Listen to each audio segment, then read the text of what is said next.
So I'm going to begin this with a call from the Pennsylvania State Department of Mental Health that mysteriously didn't do anything.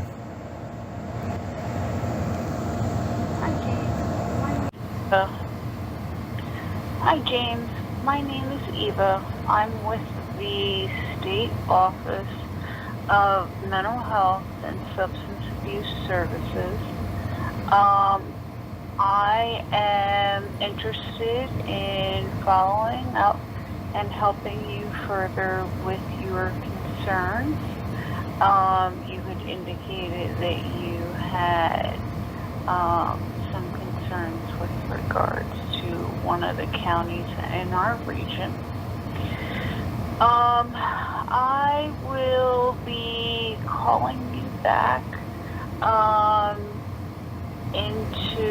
I will be calling you back before this evening. If not, I will be calling you back in the morning. Again, my name is Eva, and I'm with the State Office of Mental Health. Thank you. So, why in the world would that happen? Why would the State Department of Mental Health start investigating something? I had a number of conversations with this woman, and then just out of nowhere, stop calling me. After they say they're going to follow up with it, they stop calling me out of nowhere. No proof that they followed up, no email, no letter, no call, no nothing, but they say, we're going to follow up on this, and nothing happens. Okay? Now, they wanted to follow up on it, supposedly. That's what Eva told me in a number of conversations. Nothing was done. Now, one of the main reasons that may have happened, this is a email I wrote to Commissioner Diane Marseglia. I said, hello, my name is James Robert Clark III. I was in Lower Bucks County Crisis on March 31st to April 1st for suicidality and was seeking inpatient hospitalization to deal with my predicament. The initial crisis worker erroneously diagnosed me with persecutory delusions, which was disproven at the inpatient facility I was sent to by the psychiatrist. Furthermore, I never refused hospitalization, making the enacting of the 302 illegal and without cause. I was refused my heart medication for over 10 hours, that it was due, and was forcibly injected with psychiatric medication against my will, despite me informing the crisis employees that my cardiologist had stated that I was not to take psychiatric medication due to my diagnosis of autonomic dysfunction. Also, I never refused hospitalization.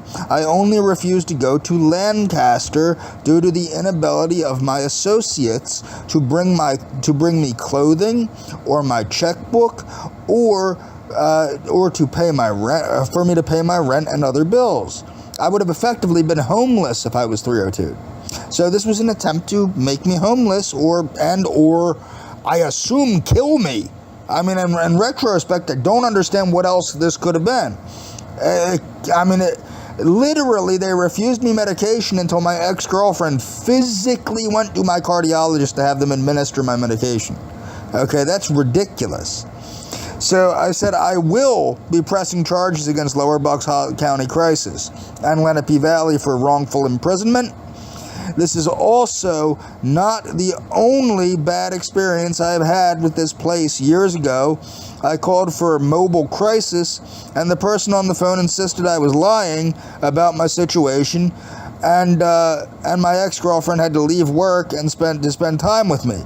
The mental health services of this county, and she's the head of the mental health services. This is the woman, she's all hot and bothered and happy and psyched about a frickin' Black History Museum, but yet she can't get the mental health services to work, and that's her job. I said, I am truly disgusted by this county's tolerance for such blatantly spiteful organizations that hire foolish and unqualified staff. This is me explaining it yet again. Okay, I think this is to all the commissioners. I said, I was erroneously 302'd on April 30th. The woman at crisis erroneously determined I was delusional because I told her about ongoing online harassment. That this is, again, 8/16/2022. Okay, this is far, far before the nonsense with Lenape Valley, where they were the other nonsense with Lenape Valley. This is nonsense with Lenape Valley right here. Okay, I was delusional because I told her about ongoing online harassment that had driven me to the point of becoming suicidal. I am not delusional. I have many witnesses, including the psychiatrist at Lancaster Behavioral Health, that treated me and determined I wasn't delusional and he didn't prescribe me any psychiatric medications during my stay. Number 2. The staff at Lower Bucks County Crisis refused to give me my heart medication for over 12 hours past the time I was scheduled to take it, and only gave it to me after my ex-girlfriend physically went to my cardiologist's office and had them call to tell them that they had to give it to me.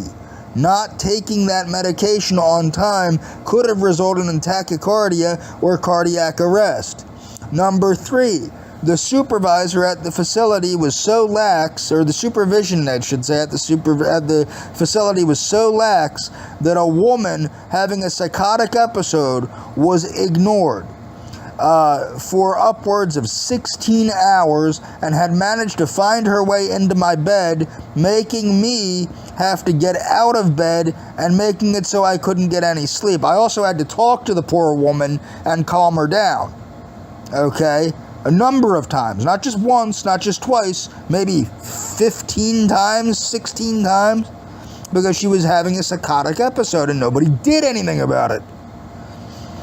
Then, not only was the 302 based on nonsense to begin with, but furthermore, it was unnecessary, as I was actively seeking hospitalization. I just was adamant I couldn't go to Lancaster because I wouldn't be able to pay my rent, as nobody would be able to drive 2+ hours to bring me my checkbook to pay my rent, nor would I have the ability to pay my electric bill, and I would be homeless upon release. Number 5, I am a strict vegan and was given no food whatsoever the whole time I was there, which was over 24 hours, despite the fact that Lower Bucks Hospital does cater to vegan diets. Lower Bucks Hospital does cater to vegan diets. What was ridiculous, the nurse tried to give me a tuna sandwich and said, "It's tuna, that's basically a vegetable." Okay, it's tuna, it's basically a vegetable. That's coming from the nurse managing crisis. Okay, does she sound qualified to have her job? The phone was forcibly taken away from me when I stated that I was going to call the police and report that I was being erroneously 302'd against my will. Number 8, I reported this to your department, who magically, Jane Kramer, who magically found zero wrongdoing on the part of Lenape Valley Crisis. I have reported this to Governor Wolf's office and will go higher if nothing is done, as obviously the County Department of Mental Health is covering up wrongdoing by Lenape Valley Crisis, most likely due to nepotism. This is me again telling the Commissioner's Office I want a full investigation into the blatant incompetence at Lenape Valley Foundation and all answers to my questions in writing in a clear manner by Lenape Valley Foundation. This is later, okay? This does have to do with that crap. I said, why can't any employee of Lenape Valley Foundation answer any question in a clear, concise, or even honest manner? This is me posting my unanswered questions to the county commission. I said, what spurred the desire for the psychiatric evaluation, blah, blah, blah, blah, blah. I've gone through this in previous videos. These answers were answered with lies after quite a while. I was told by the State Department of Health, and this is the truth, That woman Eva told me to contact these people. I was told by the State Department of Health to reach out to the county commissioner's office regarding this matter, in that the Bucks County Department of Mental Health is continually covering up my complaints of wrongdoing by Lenape Valley Foundation. The details are in these emails, which I have forwarded to you. I am getting tired of cycling through Lenape Valley Foundation and getting nowhere with the county or Lenape Valley Foundation, because they just keep covering each other's asses. I made the county commissioner's office aware of that point-by-point deconstruction of Meredith's ridiculous letter.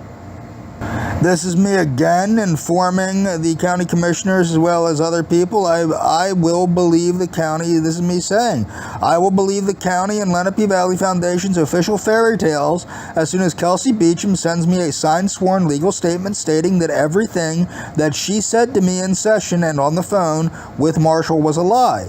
Furthermore, I will require an additional sworn legal statement from Allison Jenkins stating that she had no clue I had a Merricky case manager despite the referral being written by my Lenape Valley Foundation therapist, and me having brought up my case manager in session on a number of occasions previous to the date of Mrs. Beecham interrogating me in session and asking for links to prove that I was being stalked, threatened, and harassed. I would also like a third sworn statement showing that Lenape Valley Foundation as a whole had no clue I was being stalked, threatened, and harassed despite me bringing it up in session with every therapist from Lenape Valley, which I had worked with, plus Lenape Valley Foundation attempting to 302 me for psychosis when I brought it up to their crisis staff roughly 6 months prior to this. This is me informing the county commissioner's office that I'm aware there are a bunch of pinkos and support communism and anti-white revolution in the county, as is shown by their support of CSP. And this here is that symbol on other similar organizations. This is again me explaining to the county commissioner's office that nobody ever denied Meredith's parroting of the quote official story, which is ridiculous. It's a ridiculous story based in bullshit. This is me explaining to the county commissioner's office about the communist symbolism being used on county documents. I said, do you think it's wise to use communist symbolism on county websites, which they did on the CSP website, and documents associated with mass murder and ethnic cleansing, including the ethnic cleansing of Ukrainians and the Holodomor by Soviet forces, as well as with communist regimes of China, Cuba, Nicaragua, Vietnam, etc., particularly as the USA is potentially on the precipice of war with the Russian Federation, which seems to be attempting to revive national pride through the use of these very same types of symbols. Also, WTF does walking while black have to do with the CSP principles or even mental health? It doesn't have anything to do with mental health. That's really more of a criminal justice issue. Okay, so yeah, it's me, again, showing they're putting communist symbolism on county documents. Me showing that fist symbol is used by other organizations that support anti-white revolution and anti-American revolution, and me showing that the county, this is supported by Bucks County, NAMI, and the CSP, they're supporting the showing of Walking While Black, which is an anti-law enforcement movie.